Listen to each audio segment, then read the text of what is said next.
Sports Fester Rick Horrow, inside the $1.3 trillion business of sports. You're on the record. This is quite an interesting on the record after Thanksgiving. We're focusing on something that is a little off the beaten track. Not that rock climbing is necessarily off the beaten track, but we usually focus on the mainstream sports, and this is not one, but it's a hell of a story. Aspiring investment banker, rock climber Brandon Hornback. We got an opportunity to meet him at the Corporate Governance Conference the first week in November in Palm Beach. At the end of the day, this is a world champion, number one in the world ranked rock climber turned financial analyst, senior analyst for a student-managed investment fund at Palm Beach Atlantic College, where he goes. But he clearly is looking for Pearson Asset Management, other companies, to take his world and his leverage and moving it to the next step. He ranked number one in the world in 2023 and 2024. And in his words, years of training and competition instilled in me the resilience, focus, and discipline that now drive my approach to investment banking. USA Climbing is the national governing body of the sport. It's a 501c3, promotes the opportunities for climbers to be treated like any other athlete. And by the way, at the end of the day, after a wonderful interview, you'll be the judge of that. If I want someone managing my money long term, I want someone who's looking down and he has no safety net. That's kind of the bottom line. Let's hear from Brandon Hornback now. Sports Fester Rick Horrow, inside the $1.3 trillion business of sports. It's sports news, sports business on the record. Probably a combination you've never seen before. Rocks, risk, drama, extreme sport, and finance. Some of the traits are similar. Some of the passions are similar. But a guy that does it both, Brandon Hornback, student at Palm Beach Atlantic College and senior analyst for Student Managed Investment Fund at PBA. Got to meet him at a corporate governance conference in Palm Beach. Special guy, special relationship. We'll learn more about the transition of if you want to be in finance, do you start in rock climbing or not? In all seriousness, we'll get the answer to that question. Brandon, how are you? I'm doing great. Thanks for having me, Rick. Yeah, absolutely. Look, you guys were amazing at a great conference and a great panel, but also a great opportunity to spend a little bit of time as a, quote, professional rock climber turned finance professional. So tell me, we all know how we get the finance bug. We want to make money. We want to take advantage of our brains. And that's the way the country runs. But give me your early track on, would you go see Yosemite and say, I want to climb it? How'd you get involved? Yeah, absolutely. So I started rock climbing long time ago when I was 12 years old. Now I did sports my entire life, and I was kind of at a break. My dad's an entrepreneur. He started his own martial arts school, and before rock climbing, I did martial arts for 8 years of my life, and I was kind of falling out of that passion. And truth be told, rock climbing just kind of fell into my laps. I couldn't tell you exactly. It's not like I went to a birthday party and I tried it and I loved it. It just fell into my laps. And I tried it ever since day one. I was completely addicted. And I do think addicted is the best word. A lot of other fellow rock climbers that even start out, they would use that word as well. After that first day, I just looked forward to getting into the rock climbing gym every single day and hours on end.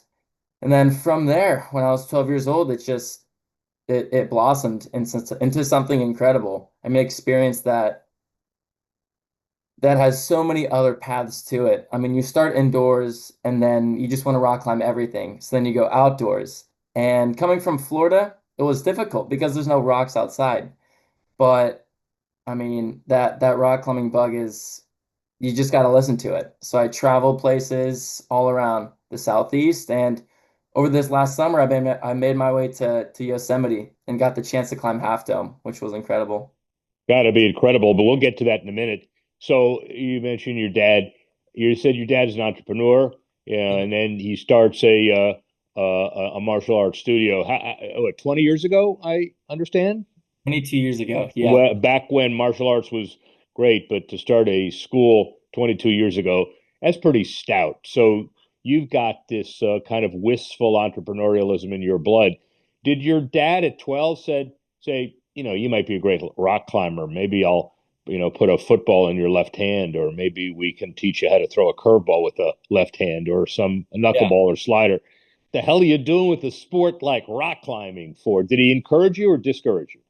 I mean, in the beginning, during my, very early ages 4, I guess, 2 through 4 or 5 or 6, I did all the sports, all of them that there were: soccer, basketball, football, all of those. He tried exactly what you said. And I mean, I think I stuck with martial arts and karate because it's what my dad loved to do. So, naturally it's what I love to do. But then once I fell out of that and I started rock climbing, I'm gonna be honest, I don't think my parents completely understood what it was and were just excited for me to start something.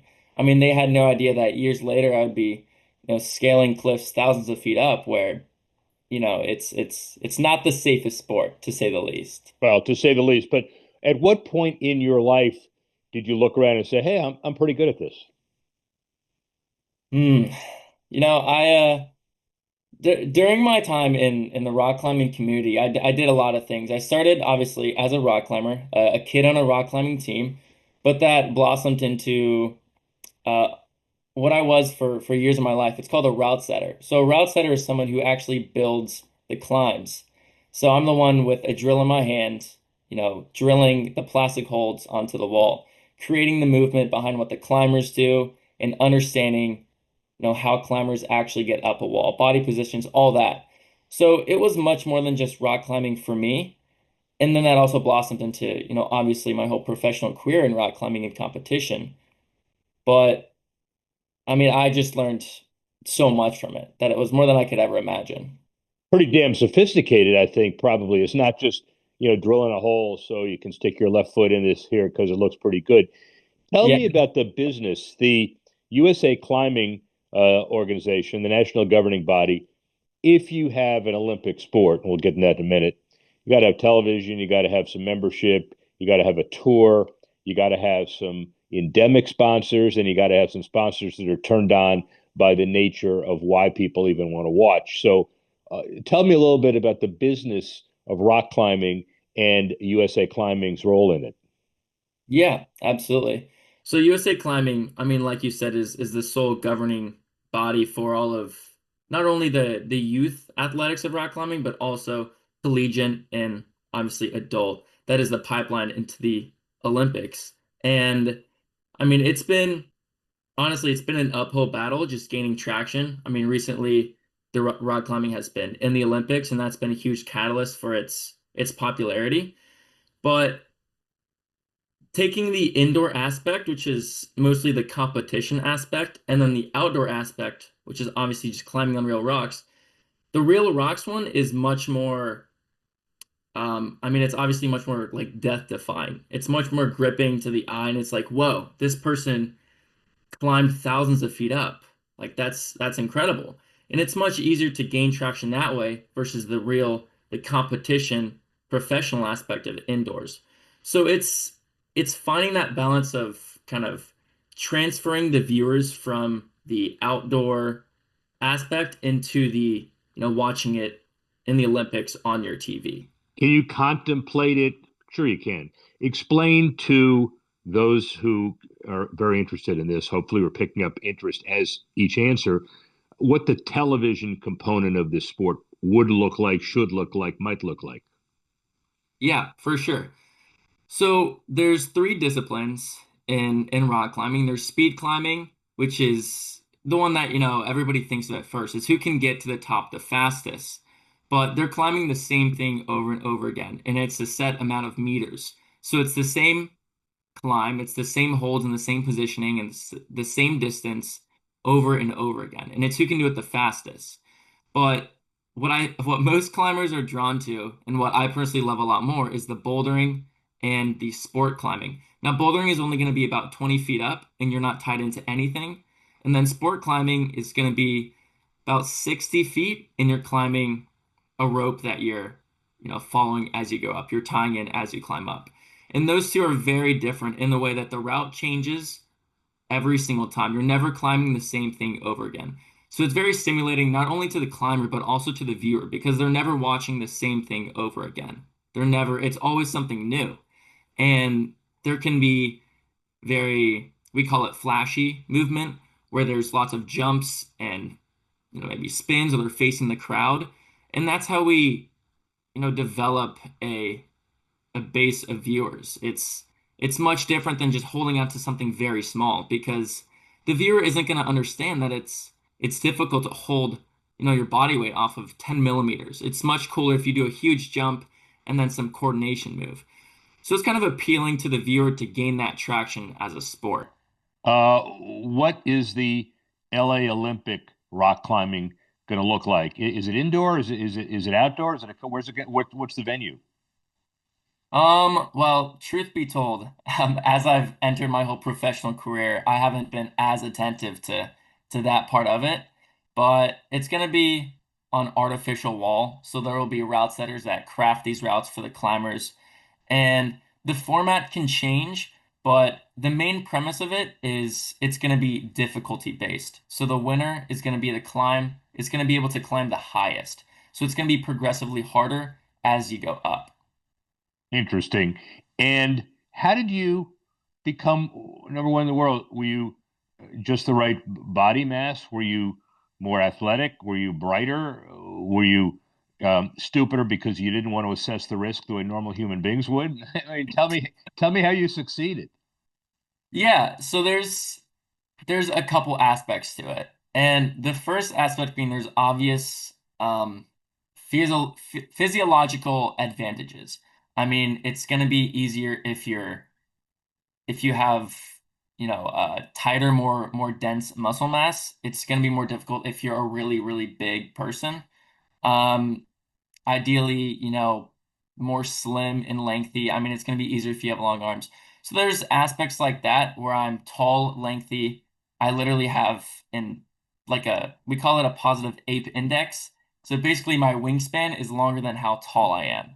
So So for example, you could have been a wide receiver or a power. Well, not I've seen you. You're not a power forward, but you could use your wingspan to your advantage if you wanted to play another sport. yes, Yeah. I could have. And that's another large aspect of rock climbing. But in the way of how I was number one in the world, so the way that that's tested is it's called a tension board. It's a global benchmark that a company built a board. It's a wall with the same holds in the same positions, and they can place that board around the world. While it's difficult to test that because everything else is changing, on a route that a route setter is changing or an outdoor boulder. So this is a way to test, people around the world. And there's a rolling leaderboard system. So I climbed the most amount of classics in 2023 and 2024, and that's how, I got that ranking. But it's limited in the way where you require a tension board, obviously, to climb it.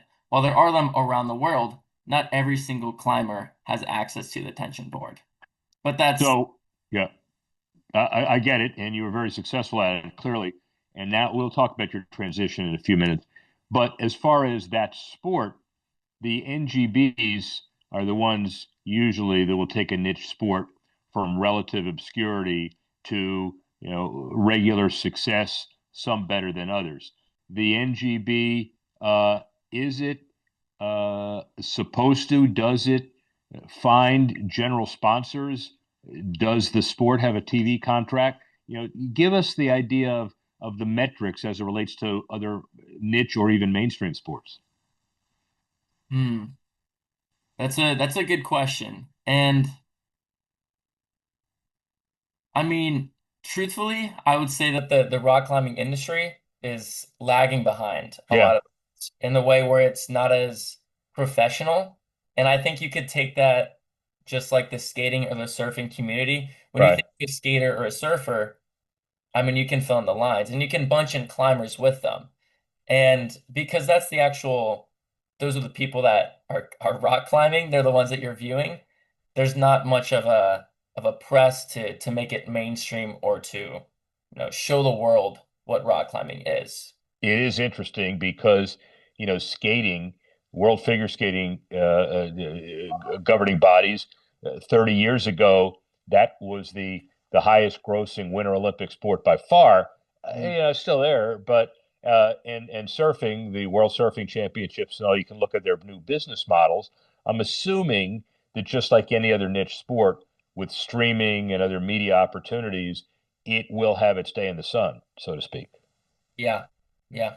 Good, hopefully. So, and well, I was going to say you'll be right there, but no, you decided that you would get into more rough and tumble, and so, and you said years of training and competition instilled in me resilience, focus, and discipline that drive my approach to investment banking. I would argue it's a more competitive, shark-filled water you're jumping into, pal. Yeah. Yeah. I could agree. I could agree. Yeah. What are the skills? So, first of all, give me your career chart there after Palm Beach Atlantic. What's the plan? Yeah, for sure. So after Palm Beach Atlantic, I mean, I've dipped my hands in a couple of, finance industries. I knew that finance was for me, just like we talked earlier about, my dad being an entrepreneur and that whole thing. But I had experience in, equity research, asset management, and investment banking.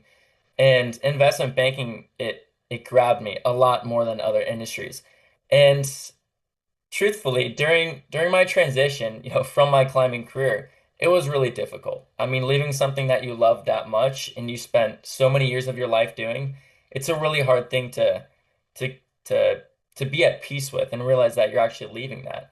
But there was so much comfort when I realized that a something like investment banking can kind of stimulate and test so many of those aspects that those 7 years of my life, I mean, it was not a waste. I can look back on it and be so appreciative of who it built me and like who I am today because of that. Are you uh, are you averse to talking about the 7 years of experience uh, in a normal conversation and be able to bring it up as far as being able to sell or get some commitments in the investment banking community? The reason I ask is it impressed the hell out of me, and it's you can't just wear billboards saying, "Hey, I was number one rock climber in the world. Talk to me about it." So, how are you able to bring it up? Yeah, I mean, it's something that you have to be very careful with because you need to find the balance between flaunting something like, wearing a billboard and staying humble, trying to exemplify who you are by just saying that. It's a difficult thing to do, and I'm still continuing to learn how to do it.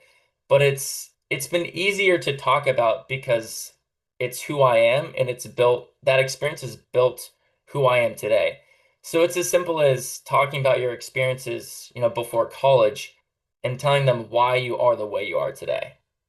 And if you do it in a way that I'm sure you're able to, as far as the narrative and the message, why wouldn't someone want to work with you? Because, I wouldn't mind having someone who's near death for 7 years manage my portfolio. I mean, I think it would be kind of a cool thing. You already been there. You're not going to make major mistakes. So, Yeah.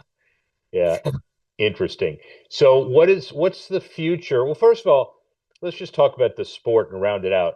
You spend any time with it now? Is there a way to keep yourself involved in the sport? And if so, how? Yeah, for sure.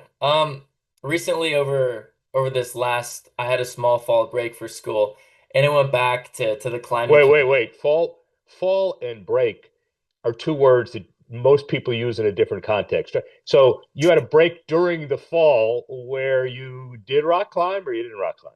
I had a 2-day extended weekend, Very really. well, very well done.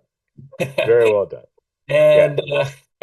And and I got the chance to, go back home and be involved in that community. And honestly, that's what I love the most about it. The sport is a way for people to enjoy each other while loving something that we all love to do. But Uh, the real root of it is the people behind the sport. I mean, the rock climbing community is so special, and we have this shared passion over something, but we as people feel so connected and so friendly to each other that that's what I would go back to. And looking back, that's what I enjoy the most, just the people.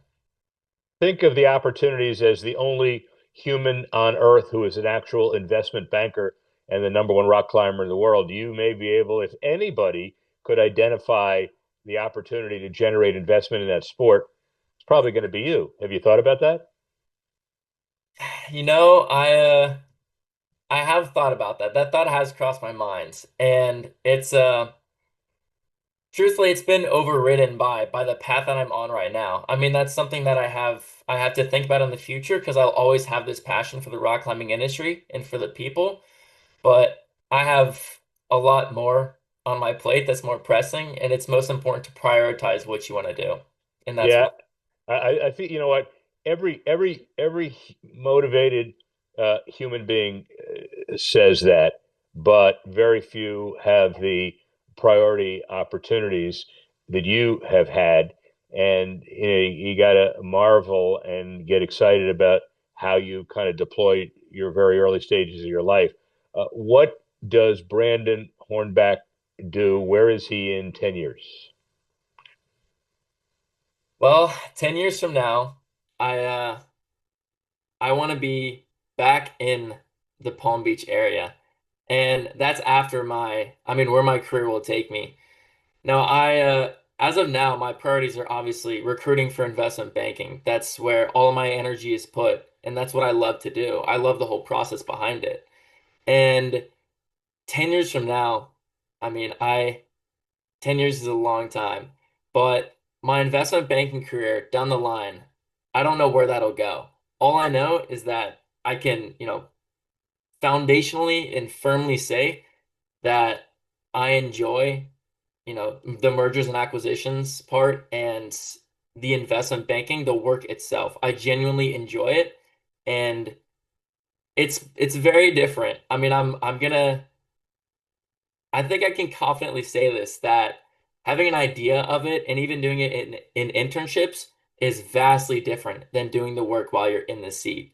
And it would be unwise of me to say, 10 years on the line exactly where I know I'm going to be because it's important to hold everything with an open hand. While I have plans and I'm confident in my experience and my passions, truthfully, I'm just looking forward to where the future takes me. Most people hear that question and make up some answer and don't believe it, and you certainly do because you're very well spoken on that. Final question.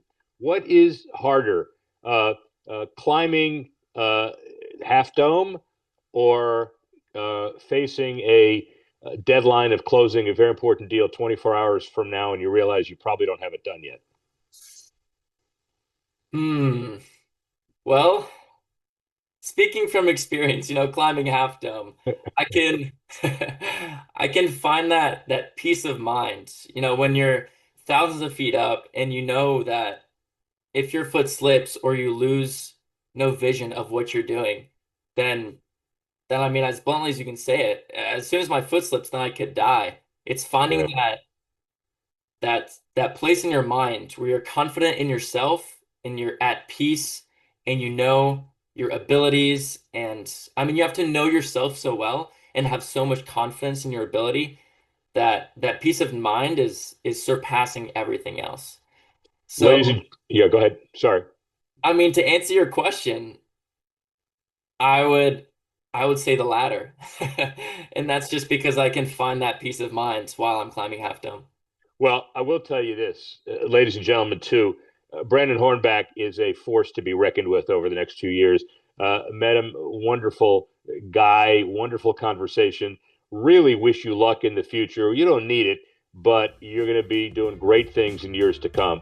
Sports Professor Rick Horrow, speak with you soon.